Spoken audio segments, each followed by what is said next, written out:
Good morning guys. So aning adlaw kay paadto mi og sagay. Sagay sa Vito Church.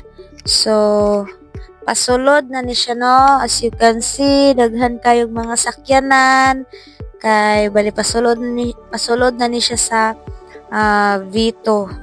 Bali kana sila papauli na kami pa dulong pa lang mi pero nakita nimo mga dalang mga sakyanan no, mga tao kay kumbaga ang uban na pamilya nangadto so nadaghan kaayo.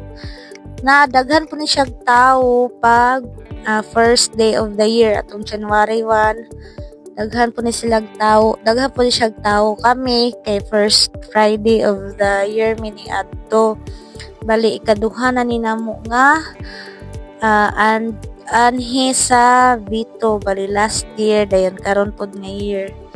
So makita ninyo no, layo pa lang ni siya no sa church gyud mismo.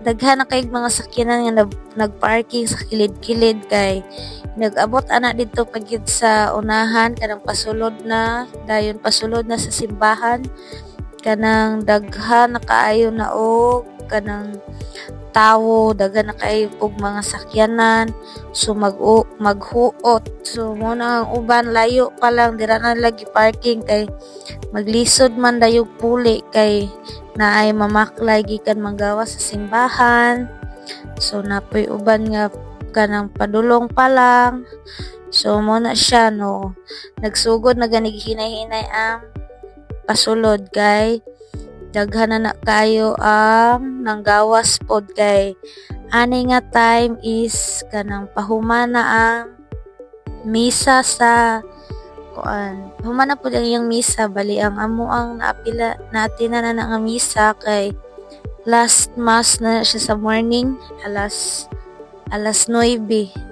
So inana siya kahuot pero may gani ni karon nga year kay dili gid siya taman ka grabe ka kuan ang mga tao kay last year gid namo nga anhi kay portig yung pagka mas luwag pa ni siya nga dalan compare last year pero gikuan man gud nila kanang nanas laylain nga gianan pabalik lahi ra last year nga diri pud moagi bali tuwi gini siya pero karon one way nila tas gihimuan lag dalan dito sa Pikas so kung papuli ka dili na ka maagi aning dapita dito na ka sa Pikas pero as you can see kuan ra gihapon huot ra kay tinggawas naman sa manimbahay so daghan jud kay siya tao as in kay kaning Vito mo ni gitawag nila nga milagroso nga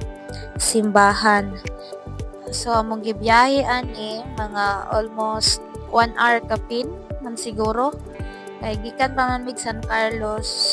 So, among agian, agi pa mi og Calatrava, Toboso, Escalante, din Sagay. So, lain-lain ang mga to diri no. Ang uban din napit taga Bacolod, mga parts sa Pikas sa Negros Occidental, mga anhi pa diri sa mga Oriental. So mga lain-lain ang uban gani makita gid nimo no mga kanang mga naapagi kanang naka wheelchair kanang anhig na sila dire kay kanang para mo simba para magpa-blessings. So kani nga time kay nagbaklay na mi ani pasulod.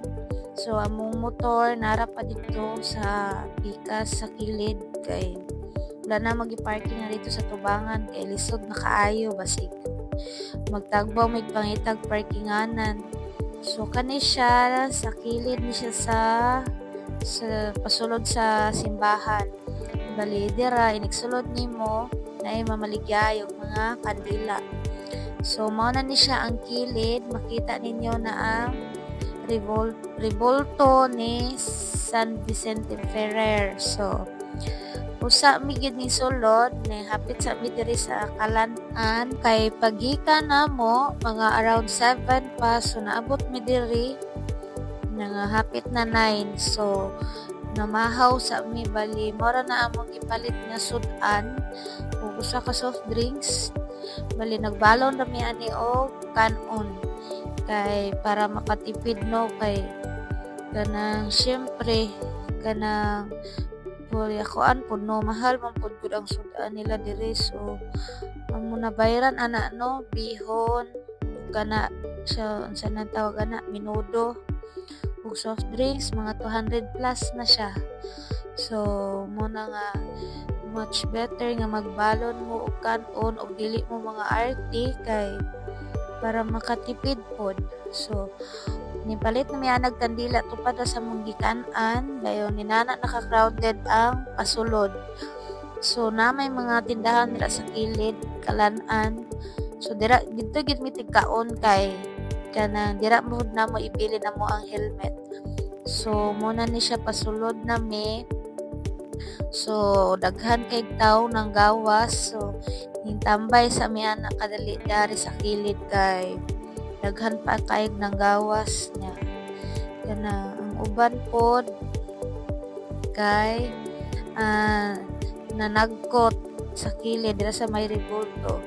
So nintambay mi dira kay lantaw na mo managkot ani miguna nya kay murag daghan pag kayog tawo. So nisulod na lang miguna sa simbahan usa nya init kaayo no kay syempre taas na kayo ang adlaw kay usa na ning orasa alas 9 na gud mi. So okay ra kaya ra man ang kainit dayon naman po'y electric fan sa sulod na sa mga nagpadool mi diri dapit sa may kanang haligi kay naaman mga electric fan nga nakabutang. So inani na ang sitwasyon sa sulod guys. Puti nang daghana, standing position na. So pasugod na ni ang misa niya.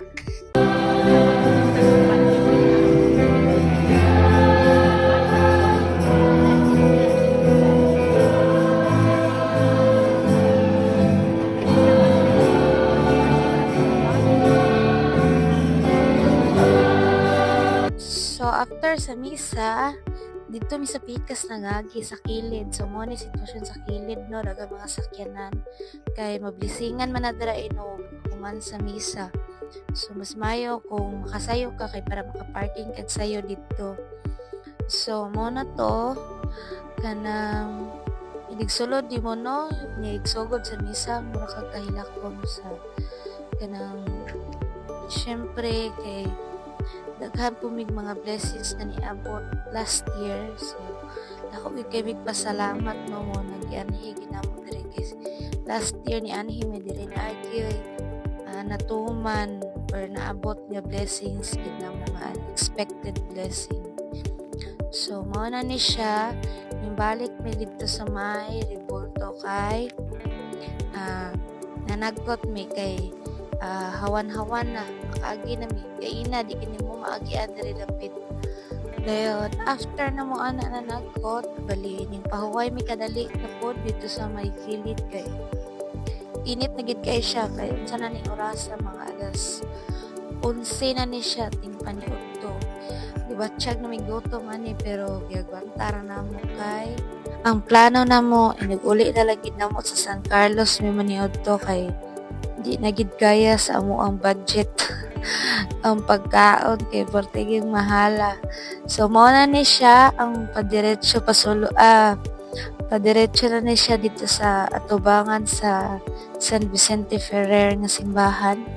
So mao ni dapat ang main entrance sa simbahan no. So diri ka pasulod aning may patrol kung ganahan ka mo parking dito sa pikas kilid kung ganahan mablisingan yung mga motor no. So diri ka dapat moagi. So kay ginawala mining dayon kay basig ka ng crowded na kaayo daghan na pug motor. So paningkamutan na to last year. Paningkamutan na to next year di ay basig pohon. So padulong na mi ani og pantalan nila. Bali kani pod nga way mo ni way pod pa exit kay di na makabalik kay one way naman lang na dito. So diri nila gibutang butang ang ilahang bago nga exit. So kung muliko ka diri sa right side mo ni ang pantalan, kung diri ka sa left side kay muna na ang pa-exit. So naami diri ni sulod mi kay nangita mi o karang isda nya kay mi kauyon sa isda. Ipalit na lang mi og dilis ay dili unsa na siya tawag ana kanang ay bulad nga kanang walay bukog ba sa tawagan na ay nalimot ko. So 1.8 ra gid taon mong napalit no kay ay sigid siya. So muna nga mura mong na-afford 1.8 bali ang 1.8 100. So nalimot gid ko sa pangalan sa bulad. Dayon nakapalit sad mi diri og kanang bingka kay tag pila ra to ang putos oy. Tag 25 mangguro ang putos niya, 5 ka buok. So nakapalit mi diri og bingka kay naman pa mga baligyang bingka diri. So while gabiyahe mi, mao ra to mong gikaon bingka. Gahunong-hunong mi kay syempre init na kaayo. Ya daghan pa pud og mga tao diri no kay syempre timing nga tinggawa sa simbahan. So laban manghapit gid diri usa manghuli kay kanang barato naman pud ilahang mga ubang nga palaliton diri compare gid diri sa San Carlos. So mo nang uban nga manghapit gid diri. So, diri ra ko to baka akong video guys. Salamat sa paglantaw ug pagsuporta. God bless na tong tanan. Hanggang sa muli. Paalam.